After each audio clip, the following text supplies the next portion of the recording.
మన ప్రభువు అయిన యేసుక్రీస్తు నామములో మీ అందరికీ నా హృదయపూర్వకమైన వందనాలు, దేవునికి స్తోత్రాలు. ఈ దినమంతా నా ప్రభు మీకు తోడై ఉండి మిమ్మల్ని ఆశీర్వదించి మీ ఆత్మీయ స్థితిలో మిమ్మల్ని అభివృద్ధిపరచి ప్రభు రాకడకు మిమ్మల్ని అందరినీ సిద్ధపరచునుగాక. పరిశుద్ధ గ్రంథములో నుండి 27వ కీర్తన 14వ చరణాన్ని నేను చదువుతూ ఉన్నాను. మీ పరిశుద్ధ గ్రంథమైన బైబిల్ తెరచి చూడండి. యెహోవా కొరకు కనిపెట్టుకొని ఇండుము, ధైర్యము తెచ్చుకొని నీ హృదయమును నిబ్బరముగా నుంచుకొనుము. భక్తుడైన ఈ కీర్తనకారుడు తన కీర్తనలో ఒక శ్రేష్టమైన మాట రాస్తున్నారండి. అతని జీవితంలో జరిగిన అనుభవాలన్నిటినీ, అతడు ఎదుర్కొనిన సమస్యలన్నిటినీ, అతనికి కలుగుతున్న ఆపదలన్నిటినీ తలంచి ఈ మాటలు వింటున్న మనకు ఒక ధైర్యము కలుగునట్లుగా, ఈ మాటలు వింటున్న మనము ధైర్యపరచబడి ఎక్కడ కృంగిపోకుండా, ఎక్కడ అధైర్యపరచబడకుండా మనం దేవుని కొరకు ఎదురు చూడాలి, దేవుని మీద మన మనసు నిలుపుకోవాలని ఈ భక్తుడు తన జీవితంలో జరిగిన సంభవాలన్నిటినీ, అతడు ఎదుర్కొనిన పరిస్థితులన్నిటినీ ఈ కీర్తనల గ్రంథంలో రాస్తూ మనతో చెప్తున్నారండి. నేను ఎన్నో ఆటుపోట్లు ఎదుర్కొన్నాను, నేను ఎన్నో అవంతరాలు చూస్తూ వచ్చాను, నేను ఎన్నో కష్టాలు అనుభవిస్తూ వచ్చాను. నా అనుకున్న వారే నా మీదకి లేచారు, నన్ను గణపరిచిన వారే నాతో విరోధంగా మాట్లాడటం ప్రారంభించాడు. ఏ నోరైతే నన్ను గణపరిచిందో, ఏ చేతులైతే పూల వర్షాన్ని కురిపించాయో అదే చేతులు రాళ్ళు చేతపట్టాయి, అదే నోరు మాట్లాడని మాటలు నన్ను మాట్లాడారు, నన్ను అవమానపరిచారు. అయినప్పటికీ ఇవన్నీ నాకు ప్రతికూలంగా జరుగుతున్నప్పుడు, ఇవన్నీ నాకు ప్రతికూలంగా మార్చబడినప్పుడు నేను ఏం చేశానంటే, నేను నా దేవుని వైపు చూడటం ప్రారంభించాను, నేను నా దేవుని మీద ఆనుకోవటం ప్రారంభించాను. నా దేవుని మీద ఆధారపడి, నా దేవుని మీద ఆనుకొని నా దేవుని నేను అడిగా, అయ్యా చుట్టూ శత్రువులు నిలిచిపోయారు, ఒక ప్రక్కేమో చుట్టుప్రక్కల ఉన్న దేశస్తులు నాకు విరోధులుగా మారారు, మరొక ప్రక్కేమో నా అనుకున్న వారే నాకు విరోధులుగా మలచబడ్డారు, మరొక ప్రక్కేమో నా కడుపున పుట్టిన కన్న బిడ్డలే కత్తి చేతపట్టి కసాయి వారిగా మారి నా ప్రాణమును తీయ చూస్తున్నారు. నాకు ఏం చేయాలో అర్థం కావట్లేదయ్యా. అన్నిటి మధ్యలో నేను నలపబడుతున్నాను, అన్నిటి మధ్యలో నేను కృంగిపోతున్నాను, నాకు ఒక ధైర్యం అంటూ లేదు, నా బ్రతుకు ఎందుక అన్నట్లుగా నాకు ఆలోచన కలుగుతుంది, నేను ధైర్యంగా నిలిచి ఉండలేకపోతున్నాను అని దావీదు మనసులో తలంచి దేవుని దగ్గరకు వచ్చి దేవుణ్ణి అడగటం ప్రారంభించాడు. దేవుణ్ణి అడగటం ప్రారంభించాడండి. ఎప్పుడైతే దేవుణ్ణి అడగటం ప్రారంభించారో దేవుని యొద్ద నుండి ఒక ధైర్యముతో కూడిన మాట, దేవుని యొద్ద నుండి ఒక ధైర్యంతో కూడిన మాట దావీదుకు వస్తుందండి. దావీదు, ఎందుకు కంగారు పడతావు, ఎందుకు అధైర్యపరచబడతావు? నిబ్బరము కలిగి ధైర్యముగా ఉండు, నిబ్బరం కలిగి ధైర్యం తెచ్చుకో, నేను నీకు తోడులేనా? ఒకప్పుడు నీవు అరణ్యములో ఉండినప్పుడు నేను నీ ప్రక్కలేనా? చీకట్లో నువ్వు నడిపించబడుతున్నప్పుడు నేను నీకు వెలుగుగా లేనా?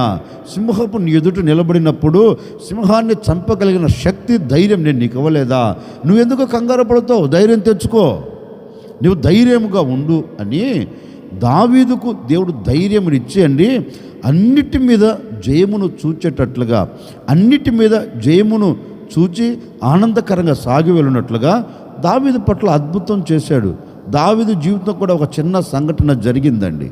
శత్రువులందరూ వచ్చి దావీదు లేడు అన్న సంగతిని విని దావీదు నివసిస్తున్న పట్టణం మీద ఒక్కసారి పడి పట్టణాన్ని మొత్తం కాల్చి పడవేసి ఆ పట్టణంలో ఉన్న ప్రతి వారిని తీసుకుని వెళ్ళారండి. ఆస్తులన్నీ తీసుకుని వెళ్ళారు. దావీదుతో కూడిన వారు వచ్చి చూస్తే పట్టణం మొత్తం కాల్చబడుతుంది. అప్పుడు దావీదును వెంబడిస్తున్న వారందరూ రాళ్ళు చేతబట్టారు. ఒకప్పుడు వీరెవరు? దావీదును వెంబడించిన వారెవరు? ఏమీ లేనివారండి, అప్పులతో కూరుకొని పోయినవారు, ఎన్నో శ్రమలు అనుభవిస్తున్నవారు. ఇప్పుడు దావీదుతో వచ్చారు కదా, అలాంటి ఇబ్బందులు ఏమీ లేవు. ఆనందకరంగా ఉన్నారు, ఆనందకరంగా జీవిస్తూ వస్తున్నారు. ఎప్పుడైతే తనకు కలిగిన వారు దూరమైపోయారన్న సంగతిని విని చూచారో, మరుక్షణం దావీదును పొగిడిన వారే, దావీదును గణపరిచిన వారే, దావీదు మీద పూల వర్షం కురిపించిన వారే ఇప్పుడు రాళ్ళు చేత పట్టడం ప్రారంభించారండి. రాళ్ళు చేత పట్టి దావీదును చంపాలని లేనిపోని మాటలు మాట్లాడుతూ దావీదును హీనపరుస్తున్నారు, హేళన చేస్తున్నారు, అవమానపరుస్తున్నారు. అప్పుడు దావీదు ఏం చేశారో తెలుసండి? తిన్నగా దేవుని దగ్గరికి వెళ్ళి తమ దేవుడైన యెహోవాను బట్టి ధైర్యము తెచ్చుకొని, అప్పటి వరకు దావీదు నిబ్రము కలిగి ధైర్యముగా నిలిచి ఉండలేకపోయాడు. ఎప్పుడైతే దేవుని పాదాల చెంతకు చేరారో, వాక్యం అంటుంది, తమ దేవుడైన యెహోవాను బట్టి దావీదు ధైర్యము తెచ్చుకొని దావీదు దేవుని సన్నిధిలోనికి వెళ్ళి ప్రార్థన చేయడం ప్రారంభించాడు. మరి నేను పోగొట్టుకున్నవన్నీ మరలా నాకు దొరుకుతుందా? నేను వెళితే సంపాదించుకోగలనా అని దావీదు దేవుని సన్నిధిలోనికి వెళ్ళి ధైర్యం తెచ్చుకొని దేవుణ్ణి అడుగుతున్నాడు. ఇప్పుడు నేను వెళితే పోగొట్టుకున్నవన్నీ తెచ్చుకోగలనా, సంపాదించుకోగలనా, వెళితే వారు నాకు దొరుకుతారా అని అడిగితే దేవుడు అంటారు, నీవు భయపడవలసిన అక్కర్లేదు, నేను నీతో కూడా ఉంటాను. నువ్వు ధైర్యం తెచ్చుకుని వెళ్ళు, నీకు కలిగిన సమస్తం పోయింది కదా, అన్నిటిని నేను మరలా నీ చేతులకు అప్పగిస్తాను అని దేవుడు దావీదును ధైర్యపరిస్తే, దేవుని బట్టి దావీదు ధైర్యం తెచ్చుకొని తిన్నగా వెళ్ళి సమస్తమును తెచ్చుకొని ఆనందకరంగా బ్రతికారండి. నిజమే, దావీదు పోగొట్టుకున్నవన్నీ ఎందుకు సంపాదించుకోగలిగారు అంటే దేవుని సన్నిధిలో ధైర్యాన్ని తెచ్చుకున్నాడండి. అంటే దేవుని మీద ఆధారపడ్డాడు, దేవుని కొరకు కనిపెట్టాడు. నా ప్రభు తప్పక కార్యం చేస్తాడు, నేనెందుకు కంగారు పడాలి, నా దేవుడు అద్భుతం చేస్తాడని ఆయన మీద ఆధారపడి, ఆయన మీద ఆశపడి, ఆయన కొరకు కనిపెట్టుకొని ఆయనను అడిగితే పోగొట్టుకున్న సమస్తమును దేవుడు దావీదుకు దయచేశాడండి. నేను కూడా ఈ ఉదయకాల సమయంలో చెప్పాలి అనుకున్న మాట ఏంటంటే, ఒకవేళ దావీదుకు కలిగిన వేదన నీకు కలిగిందేమో, ఒకవేళ దావీదుకు కలిగిన పరిస్థితులు నువ్వు ఎదుర్కొంటున్నావేమో, ఎన్నో అవమానాలు, ఎన్నో నిందలు, ఎన్నో క్లిష్ట పరిస్థితుల్లో నిలిచిపోయి, ఒకవేళ ఎందుక ఈ జీవితం, ఎందుక ఈ బ్రతుకు, నా అనుకున్న వారందరూ విడిచిపెట్టారు, కట్టుకున్నవాడు కాదంటున్నారు, ఉన్నవారు వద్దంటున్నారు, కడుపున పుట్టిన బిడ్డలు నన్ను నిందిస్తున్నారు, ఏంటా అని ఒకవేళ అనాలోచనగా నీవు అడుగులు వేస్తున్నావా? భయపడవలసిన అక్కర్లేదు. యెహోవా కొరకు కనిపెట్టు, నీ కొరకు కార్యము చేయగలిగిన దేవుని మీద నీవు ఆధారపడు, మనుషుల మీద ఆధారపడవద్దు. ఇప్పటి వరకు మనుషుని మీద ఆధారపడ్డావు, ఇప్పటి వరకు అధికారుల మీద ఆధారపడ్డావు, ఇప్పటి వరకు అధికారులను ఆశ్రయించావు, ఇప్పటి వరకు అధికారులను నమ్ముకున్నావు కానీ నమ్ముకున్న నీ జీవితానికి ఏం కలిగింది మేలు? ఏం కలగలేదు కదా. ఈనాటి వరకు అవమానపరచబడుతూనే ఉన్నావు, ఈనాటి వరకు కన్నీరు కారుస్తూనే ఉన్నావు. ఓ సేవకుడిగా ఈ ఉదయకాల సమయంలో నేను మీతో చెప్పాలి అనుకున్న మాట ఏంటంటే, ఏ కష్టము కలిగినా, ఏ నష్టము నీకు కలిగినా, ఏ అవమానము నీవు చూస్తున్నా, ఏ నిందలు నీవు భరిస్తున్నా, నా అనుకున్న వారందరూ నీ మీద అసూయపడుతున్నా, పొగిడిన వారి నిన్ను అవమానపరుస్తున్నా, పూల వర్షం కురిపించిన వారి రాళ్ళు చేత పట్టినా ఏం కంగారు పడవలసిన అక్కర్లేదు. ఇది జరగదు అనే ఆలోచన నీకు అవసరం లేదు. నీవు ఈరోజు యెహోవా కొరకు కనిపెట్టు చూడు, యెహోవా మీద ఆధారపడి చూడు, నేను ప్రకటించే యేసు క్రీస్తు మీద నీవు ఆనుకొని చూడు.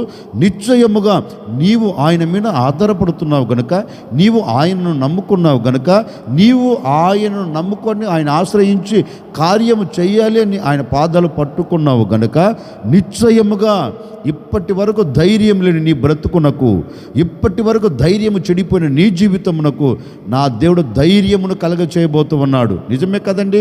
పరిస్థితులని విభిన్నంగా మలచబడితే, పరిస్థితులని విభిన్నంగా మార్చబడితే మనకు ధైర్యం కోల్పోతాం. మనం ధైర్యాన్ని కోల్పోయి అట్లాగా కుప్పగా కోల్చబడుతాం. ఇంకేంటిలే, ఇంకేమి చూస్తాను, ఇంకేమి జరుగుతుంది అనే అధైర్యం కలుగుతుందండి. అధైర్యపడవలసిన అక్కర్లేదు. తమ దేవుడైన యెహోవాను బట్టి దావీదు ధైర్యం తెచ్చుకునేటట్లుగా నీవు నీ దేవుడైన యెహోవాను బట్టి నువ్వు ధైర్యం తెచ్చుకోగలిగితే, పోగొట్టుకున్న ప్రతిదీ నా ప్రభుని చేతులకు అప్పగించబోతూ ఉన్నాడు. పోగొట్టుకున్న ప్రతిదీ మరలా నా దేవుడు నీ కుటుంబంలో నిలబెట్టబోతూ ఉన్నాడు. ఏది నీకు దూరమైందో, ఏది నీవు కోల్పోయావో, ఏది శత్రువు దోచి వేసుకున్నారో ప్రతిదీ కూడా నా దేవుడు నీ చేతులకు అప్పగించబోతూ ఉన్నాడు. నువ్వు పోగొట్టుకున్న ప్రతిదీ నీవు అనుభవించేట్లుగా దేవుడు కార్యం జరిగించబోతూ ఉన్నాడు. ఆత్మీయతను పోగొట్టుకున్నావా? తప్పక మరలా రెట్టింపైన ఆత్మీయ స్థితిని ఆ దేవుడు నీకు కలగ చేయబోతూ ఉన్నాడు. ఒకవేళ నీ కుటుంబంలో పరిస్థితులు విభిన్నంగా మలచబడి నీ కుటుంబం చల్లా చెదురైపోయి సమాధానాన్ని కోల్పోయావా? మరలా నీ కుటుంబాన్ని ప్రభు కట్టి సమాధానమును కలగ చేయబోతూ ఉన్నాడు. ఎవరి ద్వారా నీకు సహాయం కలగకపోవచ్చు, ఎవరి ద్వారా నీకు ఆదరణ కలగకపోవచ్చు, ఎవరి ద్వారా నీకు ధైర్యం కలగకపోవచ్చు. నేను ప్రకటించే యేసు నీకు ధైర్యమును కలగ చేయబోతూ ఉన్నాడు. అందుకే లేఖనము చెప్పకనే చెప్తుంది, నేనే ధైర్యపరచబోతూ ఉన్నాను. భయపడకుడి, నేనే ధైర్యము తెచ్చుకో అని మాట ఇస్తున్నాడు. నా ప్రభు ఈ ఉదయకాల సమయంలో మాట ఇస్తున్నాడు, నేనే నీ పక్షమున ఉండబోతున్నాను. నీకు కలుగుతున్న అలజడలను చూచి నువ్వు అధైర్యపడవద్దు, నీకు కలుగుతున్న ఆటంకాలను చూచి అధైర్యపడవద్దు. నిశ్చయముగా నా ప్రభువు అయిన యేసుక్రీస్తు ఈ దినమున నీకు ధైర్యముని ఇచ్చి పోగొట్టుకున్నవన్నీ నీ చేతులకు అప్పగించబోతున్నాడు. అవన్నీ జరగాలంటే ఈరోజు ఆయన కొరకు నువ్వు కనిపెట్టి చూడు, ఆయన కొరకు నువ్వు కనిపెట్టి ఆయన మీద ఆధారపడి చూడు. ఈ దినం నా ప్రభు సమస్తము నీ చేతికి అప్పగించబోతూ ఉన్నాడు, సమస్తమును సమకూర్చి నీ చేతుల్లో పెట్టబోతూ ఉన్నాడు. అందుకే కీర్తనకారుడు అంటారు, నేను యెహోవా కొరకు కనిపెట్టి ఉన్నాను, నేను ఎక్కడ కూడా నా హృదయము అలజడి చెందకుండా, ఎక్కడ కూడా నా హృదయానికి అధైర్యం కలగకుండా నా దేవుని వైపు చూసి నేను ధైర్యం తెచ్చుకున్నాను కనుకనే పోయినవన్నీ నేను సంపాదించుకోగలిగాను, ఆటంకాలన్నిటి మీద నేను జయమును చూడగలిగాను అంటాడు దావీదు. అదేవిధంగా నా ప్రభు ఈ దినము నుండి పోయినవన్నీ మీరు సంపాదించుకునేటట్లుగా నా దేవుడు మీకు ధైర్యమును కలగ చేయబోతూ ఉన్నాడు. నిబ్బరము కలిగి నా దేవుని కొరకు ఎదురు చూడు, ధైర్యముతో నా దేవుని పాదాలు పట్టుకొని చూడు. ఆయన కొరకు ఎదురు చూచిన వారు సిగ్గుపడినట్లుగా, ఆయన మీద ఆధారపడిన వారు అవమానపరచబడినట్లుగా, ఆయనను నమ్ముకున్న వారి జీవితంలో ఏ క్రియ జరగకుండా ఉండినట్లుగా చరిత్ర లేదండి. నమ్మిన వారి పట్ల అద్భుతం చేశాడు, ఆధారపడిన వారి పట్ల ఆశీర్వాదకరంగా నిలబెట్టాడు. మరి ఆయనను ఆశ్రయించిన వారి ఎడల ఆపదల మధ్యలో ఆదుకొన్నాడు, అద్దరికి చేర్చాడు. మీ కుటుంబాలను కూడా నా ప్రభు ఆపదల మధ్యలో నుంచి మిమ్మల్ని ఆదుకొని ఆటంకాలను తీసివేసి మీ కుటుంబాలన్నిటిని అద్దరికి చేర్చునుగాక. అద్దరికి చేర్చున్నట్లుగా నా దేవుడు మీకు ధైర్యమును కలగ చేయబోతూ ఉన్నాడు. ఆ ధైర్యముతో మీరు గమ్యము చేరుదురుగాక, అన్నిటి మీద మీరు జయము పొందుకొని సాగి వెళ్ళుదురుగాక. ఆశ్చర్యకరుడా మీకు స్తోత్రాలు చెల్లిస్తూ ఉన్నాము తండ్రి. మీ లేఖనంలో రాయబడినట్లుగా నిబ్బరము కలిగి ధైర్యముగా ఉండు అని మీ లేఖనాలు సెలవిచ్చినట్లుగా మిమ్మల్ని బట్టి మేము నీ వైపు చూస్తూ నిబ్బరము కలిగి ధైర్యముగా అడుగులు వేయబోతూ ఉన్నాం. మా అడుగులలో జయాన్ని కలగ చేయండి. మేము వెళుతున్న మార్గంలో జయమును చూడాలి తండ్రి. ఈ దినమంతనైనా మీ బిడ్డలు ధైర్యాన్ని తెచ్చుకొని పోగొట్టుకున్నవన్నీ సంపాదించుకునేదానికి, దూరమైపోయినవన్నీ మరలా వారికి సమీపంగా మలచబడినట్లుగా మీరు సహాయం చేయండి. ప్రతి కుటుంబం సమాధానముతో, ఆనందముతో, సంతోషముతో సాగి వెళ్ళినట్లుగా నాయన ఈ బిడ్డలు బ్రతుకు దినములన్నిట ధైర్యాన్ని తెచ్చుకొని సాగి వెళ్ళినట్లుగా మీరు కార్యాన్ని జరిగించమని యేసు నామములు అడిగి వేడుకొనుచున్నాము తండ్రి, ఆమెన్. ఈ దినమంతా నా ప్రభు మీకు తోడై ఉండి మీ హృదయమునకు కలవరము కలగకుండా పరిస్థితులన్నిటిని అణచివేసి మీ హృదయమునకు నా దేవుడు ధైర్యాన్ని కలుగచేసి మీరు పోగొట్టుకున్న ప్రతిదీ మరల నా దేవుడు ఈ దినం మీ చేతులకు అప్పగించును గాక.